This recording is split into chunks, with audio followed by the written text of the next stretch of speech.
কাল চলে গেছিলাম আমার এক বান্ধবী জ্যোতির বরের বার্থডের সেলিব্রেশনে। বার্থডে চলে গেছে অনেক দিন, কিন্তু খাওয়া দাওয়া তো মাস্ট, ওটা করতেই হবে। তাই 1 মাস বাদে হলেও সেটা আগে দরকার।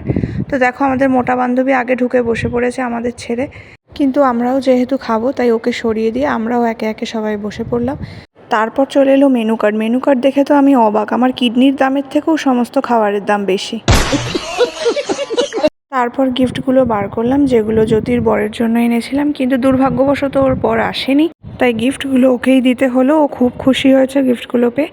তারপর একে একে চলে এলো বিরিয়ানির হাঁড়ি। আমরা সবাই মাটন বিরিয়ানি অর্ডার দিয়েছিলাম, শর্মিষ্ঠা একমাত্র চিকেন বিরিয়ানি খেয়েছে। তারপর শুরু করলাম সবাই বিরিয়ানি খাওয়া। আরেকজন দেখো নির্লজ্জ মানুষ, যে সবার আগে খেতে শুরু করে দিয়েছিল। আরেকজনকে দেখো, সে তো প্রায় 200 বছর পরে বিরিয়ানি খাচ্ছে, এত বড় হাঁ করে বিরিয়ানি খাচ্ছে। আর এক নির্লজ্জকে দেখো, যার জন্মদিন সে আসতে পারেনি, তার বউ এসে খেয়ে নিচ্ছে খাবার। তারপর বিল মিটিয়ে আমরা বেরিয়ে পড়লাম যে যার বাড়ির উদ্দেশ্যে। কেমন লাগলো ভিডিওটা জানিও। দেখা হচ্ছে পরের ভিডিও নিয়ে খুব তাড়াতাড়ি।